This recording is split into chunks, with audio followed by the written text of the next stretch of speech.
Hola, muy buenas tardes, otra vez tardes. Les agradezco mucho por estar de nuevo en nuestro programa ¿Qué más acerca de tus hijos?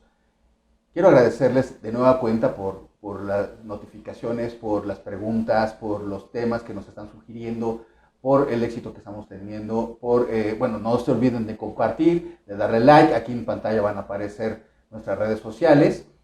Y bueno, hoy es un día especial como los demás temas, pero hoy creo que es un punto importante que debemos de considerar. Y les voy a presentar a nuestro amigo del día de hoy en esta entrevista. Recuerden que soy Gio, o 610, como me quieran llamar. Recuerden compartir, darle like, suscribirse a nuestro canal, por favor. Y bueno, les voy a presentar a mi gran amigo, y digo gran amigo porque sí lo es. Y por el otro lado van a decir toda la audiencia que mi amigo veterinario, mi amigo el médico, pero sí, afortunadamente, gracias a Dios, hemos contado con muchas amistades como la que nos encontramos hoy. Y a través del tiempo, a través de los años, hemos tratado de juntar a mucha gente de diferentes disciplinas porque creo que es importante saber un poquito de todo.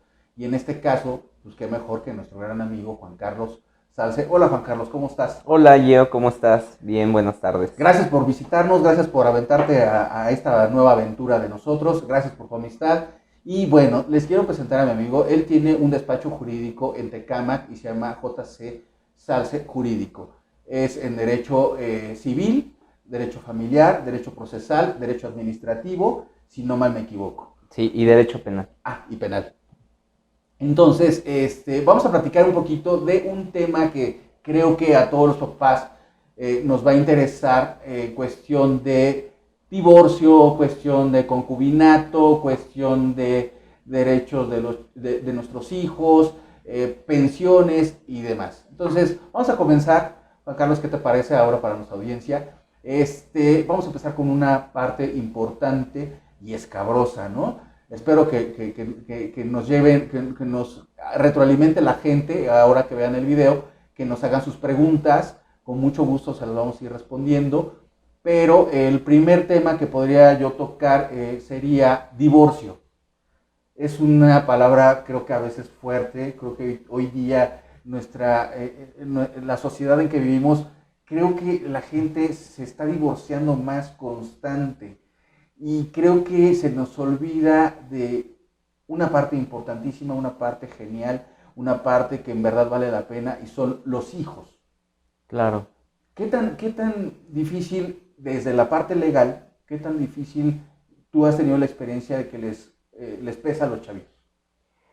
Bueno, fíjate, como lo acabas de mencionar, es un tema o una palabra muy importante porque efectivamente dentro del ámbito de mi experiencia he visto muchos divorcios, más que anteriormente al año 2008, y enfocado en el tema de los menores, ¿cómo les llega a afectar? Pues sí les llega a afectar en cuestión legal mucho. ¿A qué me refiero en este sentido? He tenido la experiencia de ver a los hijos en el juzgado y cuando a los hijos, porque llega a pasar que un órgano jurisdiccional, un juez, les pregunta o les dice ¿con quién te quieres quedar? ¿Con papá o con mamá? La cara o el asombro de los niños pues se quedan impresionados o impactados porque no saben qué contestar. Al final del día Claro. están viendo la figura paterna y están viendo la figura materna y en esa situación los llegan a poner. Entonces, imagínate, esa es una parte de todo lo que se desarrolla en el divorcio y que los padres no llegan a ver. Muchas veces los padres se enfocan mucho en ver quién va a ganar, porque de entrada ese es el objetivo.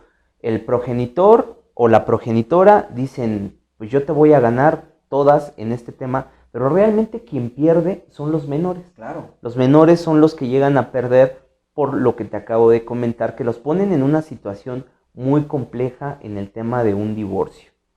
Oye, desde el punto legal, yo sé que es difícil. Creo que cuando tenemos problemáticas con nuestra pareja, llegar a un acuerdo común o una plática como adultos es complicado, pero ¿crees que podríamos aligerar un poco su dolor o un poco su molestia, enojo y demás sentimientos en el menor si con tu pareja logras un acuerdo de forma tranquila y se lo compartes a tus hijos antes de pelearte, ¿crees que el menor tendría menos conflicto existencial, menos conflicto emocional? Claro, por supuesto, yo. Mira, esa parte igual que acabas de tocar es muy importante, igual para todo el auditorio que en este momento te está viendo, porque es importante que conozcan que existen diferentes tipos de divorcio. Okay. Los que más se utilizan en nuestra realidad es el divorcio incausado, y el divorcio incausado, su nombre como lo indica, es porque ya no tiene causas. Anteriormente, antes del 2008, había causales. Tú, para poderte divorciar, tenías que encuadrar en una de las causales, y después del 2008 ya entra lo que es el incausado. Okay. ¿Qué significa? Que basta solo la voluntad de una de los esponsales para que se quieran divorciar. Es decir, yo hoy me quiero divorciar, lo solicito ante un juzgado, y aunque mi pareja, hombre o mujer, no se quiera divorciar, nosotros nos divorciamos.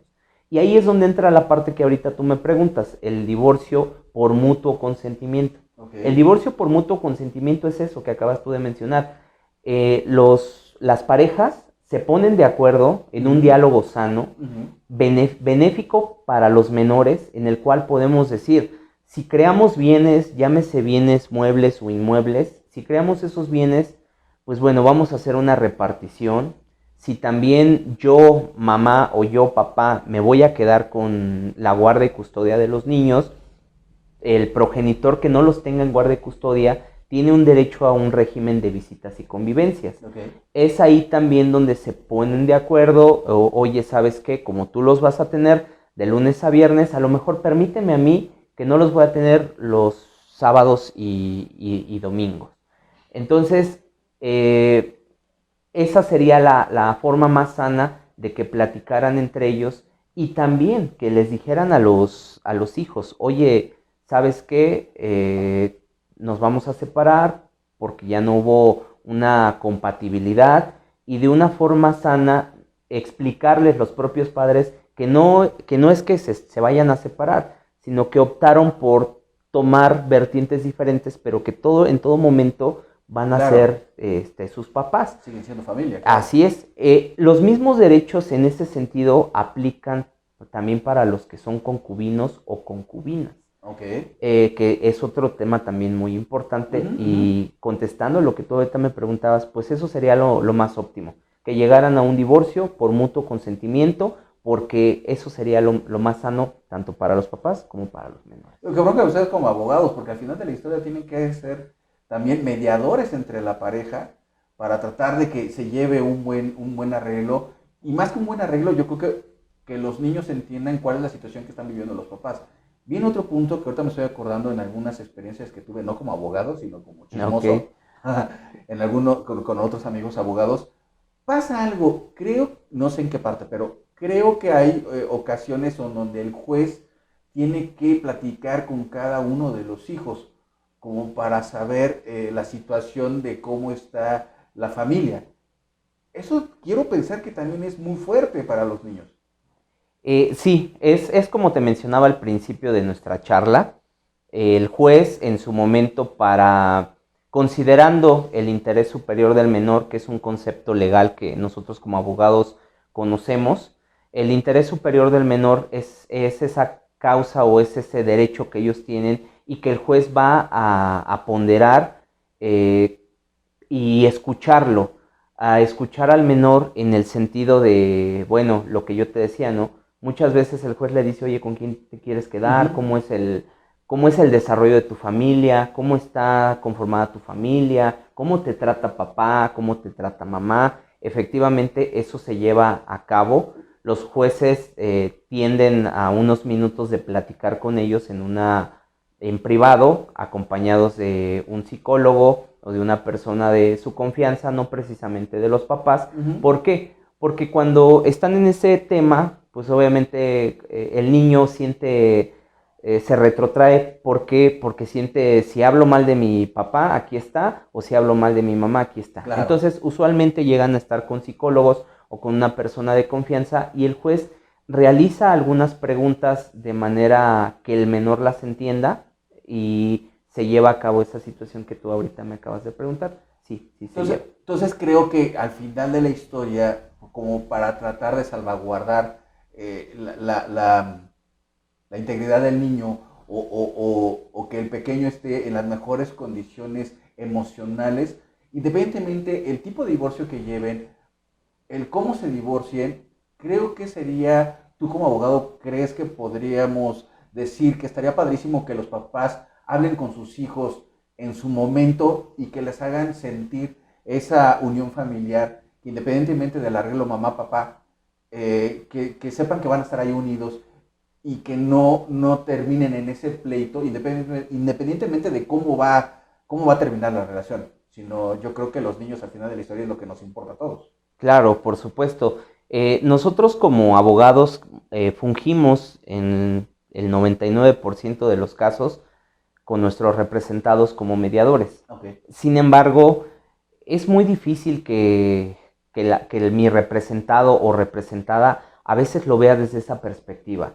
Cuando terminan una relación sentimental o una relación de matrimonio, de concubinato de 10, 15 o de 2 años, a veces llegan a surgir situaciones sentimentales fuertes y que nosotros como adultos nos enfocamos más en nuestro sentir que en el sentir de lo que está pasando mi hijo o lo que va a pasar mi hija. Claro. Recomendación absoluta de los papás que hagan un poquito de reflexión. Okay. Al final del día, esa reflexión con la cabeza fría, como se diría, y que platiquen con los hijos a efecto de que les expongan el por qué se van a separar o por qué se van a divorciar, pero que en todo momento van a estar ahí para ellos. Claro. Porque lo único que se va a cortar va a ser disolver un vínculo matrimonial, pero el tema de tu papá o tu mamá, eso va a perdurar pues para siempre. Exacto. Esto me lleva a otro, y digo, estaba viendo tus redes sociales, que has tenido muy buen éxito en tus redes sociales, y hay un punto que me llama mucho la atención, que es la parte de las pensiones. Ah, sí. ¿No? Este rollo de no sé si también tenga, que es parte de lo mismo, de la custodia de los pequeños.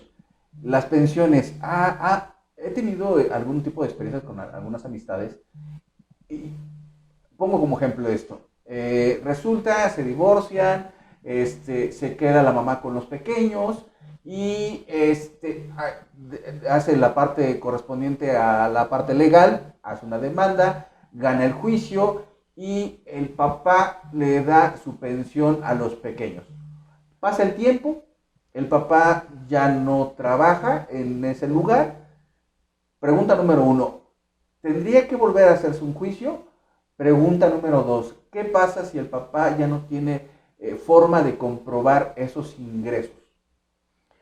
Fíjate, el tema que volvemos a tocar, bueno, todos los temas legales son interesantes, pero el tema esencialmente los alimentos, la propia ley lo contempla que son de orden público, okay. Y al ser de orden público pues tienen mayor jerarquía. Es muy importante. Contestando a tu primera pregunta, ¿qué pasa en ese sentido cuando ya tenían fijada una pensión alimenticia y por situaciones le hacían el descuento en su fuente laboral, pero hoy ya no está en esa fuente laboral? Hay dos formas.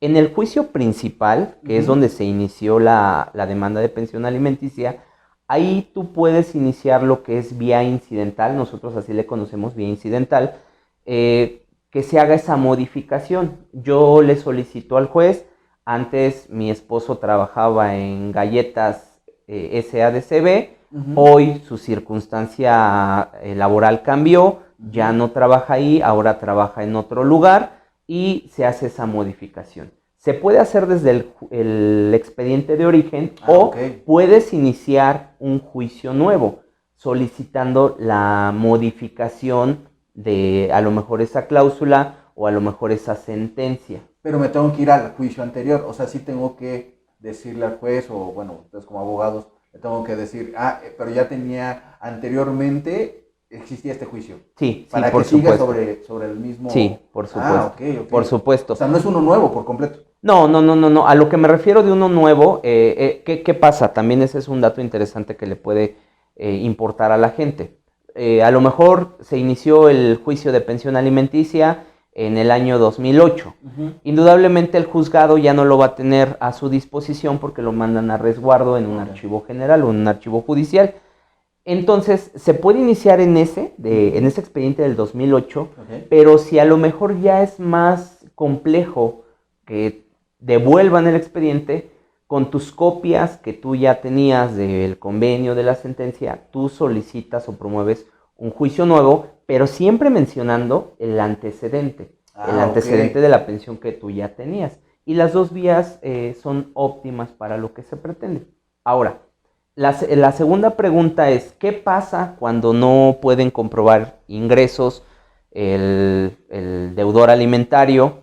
Se va a fijar, bueno, la ley aquí en el Estado de México, hablo únicamente del Estado de México, la ley tiene un dato curioso. El Código Civil del Estado de México te establece que cuando el deudor alimentario no tenga manera de comprobar sus ingresos, se tasará en unidades de medida y actualización. Actualmente la unidad de medida y actualización tiene un valor de 89.69 pesos, lo multiplicas por 20 y es lo que tendría que dar de manera mensual o de manera quincenal. O sea, ¿el salario mínimo? No, es a lo que iba. Y el Código de Procedimientos Civiles del Estado de México te establece que se puede tasar en salarios mínimos. Estamos hablando aproximadamente de 141 pesos. Nosotros como abogados, contemplando el interés superior del menor y que al final del día estamos hablando de alimentos, y los alimentos abarcan muchas cosas, no solamente la comida, sino los alimentos abarcan el calzado, la escuela, salud, la recreación, todas esas circunstancias. Nosotros, particularmente nosotros en el despacho, lo tasamos en salarios mínimos, porque al final del día, pues bueno, es un beneficio mayor para ese acreedor alimentario, que en este caso son los menores. Que también tuve una experiencia, no personal, bueno, porque no quiero decir qué cosas, no, sino tuve una experiencia donde sabía, tú me dirás si es cierto o no, donde también va a depender del estilo de vida del pequeño. O sea, es decir, si mi pequeño lo tengo en natación, si a mi pequeño lo tengo en cursos de inglés, si a mi pequeño lo tengo en manualidades, creo que todo eso es considerable a nivel, en un caso de pensión, para determinar el monto de dicha pensión. Sí, es correcto. Es correcto. Fíjate que acabas de tocar circunstancias meramente objetivas. Eso es muy común. Supongamos, como acabas de decir, que en su vida de matrimonio o de concubinato, el menor iba, como ya lo dijiste, a natación, a box, a inglés, a los scouts, tuvo actividades extracurriculares. Entendía a tuvo no. No, a los scouts y tuvo actividades extracurriculares. Ajá. Efectivamente, tú en base al estilo de vida o al estilo socioeconómico que haya tenido el menor en el último año, es como se va a considerar. Pero ojo aquí, los jueces, no solamente porque, vamos a poner un ejemplo, cualquiera de los dos progenitores dice, mi hijo en el último año tuvo este estilo de vida y ya mencionaron todas las actividades que ahorita acabamos de comentar y ya. Pero no agregas ningún documento probatorio o fundatorio a lo que tú estás diciendo. Es decir, si él consumió o él está en natación, pues mira, yo lo acredito con la factura o con el recibo de pago de las clases de natación de este mes. Y lo acredito con esto. Eso es muy importante porque eso lo va a considerar el juez. Si únicamente nosotros nos limitamos a decir, es que tuvo un estilo de vida donde yo me gasto al mes 30,000 pesos, pero no lo pruebo, claro, pues indudablemente no se va a tener en consideración. Eso es algo que también los jueces consideran mucho al momento de determinar el porcentaje o el valor de la pensión alimenticia. Sí, claro. Ok. Y bueno, híjole, son temas súper larguísimos, pero en cuestión de pensión, quiero pensar que bueno, la llegamos a platicar en su momento, una pensión puede correr mientras que el niño o adolescente siga estudiando, sigue teniendo el derecho de esa pensión. Sí, por supuesto, por supuesto. Mira, específicamente aquí en el Estado de México, en el artículo 4.127 del Código Civil, te establece quiénes tendrán derecho a recibir alimentos. Y en unas breves palabras, porque ni siquiera es un párrafo, dice que los mayores de edad, siempre y cuando continúen estudiando, ellos tendrán derecho a recibir los alimentos, por supuesto, hasta que concluyan su educación. Esto también es muy delicado y se tiene que abordar de una manera muy, ¿cómo decirte? Que no se malentienda, que no se malinforme.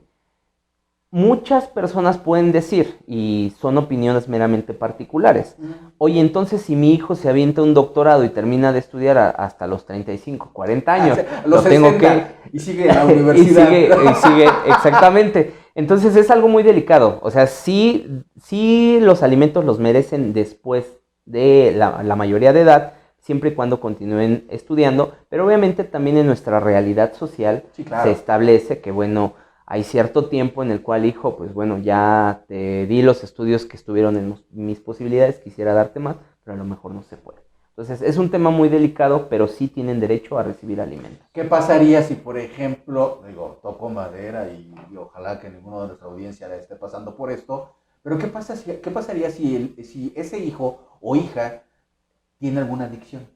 ¿Sigue teniendo ese derecho de pensión? No, indudablemente no. No, la propia ley, el propio Código Civil lo establece también en el Estado de México, que de igual forma he tenido experiencias, he tenido casos en los cuales los hijos muchas veces son propensos a la violencia o violentan de manera psicológica, moral o física al deudor alimentario o al que tiene el derecho la obligación, perdón, de dar esos alimentos. Indudablemente se cancelan los alimentos y ya no continúa esa obligación por la circunstancia de la adicción o de la violencia psicológica o física. Pasando a otro tema que también es importante, saltándome un poquito, es cuestión de qué pasa en este rollo hoy día de las escuelas en cuestión de bullying. Ya sabes que siempre ha existido el bullying, toda la vida ha existido bullying, pero creo que a veces como papás se llegan a sentir sin armas para poder defender a sus hijos. Yo quiero pensar que si mi hijo recibe bullying en la escuela, por lógica tendría que hablar con la maestra, de la maestra me tengo que ir con la directora, de la directora me voy con, creo que se llama directora zona o algo así. Sí, supervisor de zona. Y a lo mejor llegar hasta la SEP. Digo, no creo que sea necesario o no sé, pero hay una parte legal que me pueda apoyar si todos estos escaloncitos que hemos pasado ya no me hacen caso. ¿Hay forma de llegar a un arreglo? Mira, como tal, una forma legal que esté establecida, se encuentra todo esto en la Ley de Educación del Estado de México, pero es una ley que meramente, o quien la tendría que aplicar o implementar, pues serían las escuelas. Pero más allá de eso, es meramente conciliatoria o mediadora. El bullying, como lo acabas de decir, sabemos que ha existido y que sigue existiendo, o ya le dieron una denominación a esas circunstancias, pero la recomendación como tal, pues es lo que acabas de decir, es primero ir con la maestra, después con el director, después con el supervisor de zona, para que ellos busquen un mecanismo de mediación que es en donde siempre se queda, pero como tal, una situación meramente legal que puedas implementar en contra de, sería ya optar por una materia civil como tal, no tanto en el tema de la escuela, porque no está tan regulado de manera textual. O sea, si tú hoy le pegas a mi hijo o niño A, te va a pasar esto. Claro. De manera interna sí se da, tienen sus reglamentos, porque en ello también se ha optado la autoridad para buscar alternativas de solución, sí lo hay, pero muchas veces pues al final del día no se aplica y siempre se busca lo que es la mediación o una conciliación en ese tema. Okay. Oye, y esta parte también de violencia intrafamiliar que Pareciera que no, pero creo que a veces estamos en un país donde desconocemos todo este tema y vemos que sí, pueden haber muchos menores que sufren violencia intrafamiliar. Este menor, ¿cómo se podría apoyar? O, digo, por lógica, por su papá o por su mamá, pero no sé, recibe algún tipo de violencia por el vecino, por algún otro tipo de familia, de integrante de la familia. Ahí, ¿qué podemos hacer? O sea, a nivel legal sería cuestión de levantar un acta, sería a dónde voy, qué hago. ¿O un menor lo puede hacer por sí solo? Fíjate, es un tema interesante lo que acabas de mencionar. Efectivamente, a lo mejor en todo el país no lo sabemos, pero hay muchos menores que son violentados. ¿Cuál es mi recomendación en un punto de vista particular? Uh-huh. El menor tiene derechos, y eso lo debe de saber tu auditorio. Los menores también tienen derechos, Uh-huh. y esos derechos pues no pueden ser violentados.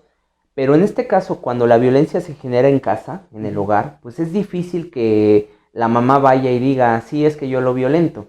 Entonces, aquí la opción de estos menores es acudir con una autoridad, Uh-huh. un policía, Uh-huh. o en una caseta, o ir directamente a donde está un DIF.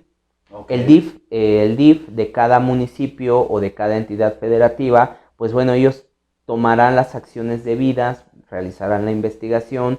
Siempre lo recomendable sería que fueran estos menores acompañados de un adulto. Okay. A lo mejor un vecino, porque los mismos vecinos pueden decir, sí, es que a mí me consta, yo te llevo, yo he visto que te violentan de manera fuerte, o un amigo o algún conocido. En caso de que no se presente esa circunstancia, pues bueno, puede ir el menor, puede exponer qué tipo de violencia recibe, y ya el DIF tomará algunas cartas en el asunto y realizará toda una investigación. El menor por sí solo, como no tiene una capacidad de ejercicio, solamente tiene capacidad de goce, meramente no se podría defender de manera legal, necesitaría de un tutor o de un papá, pero el DIF sí los puede auxiliar en ese tema.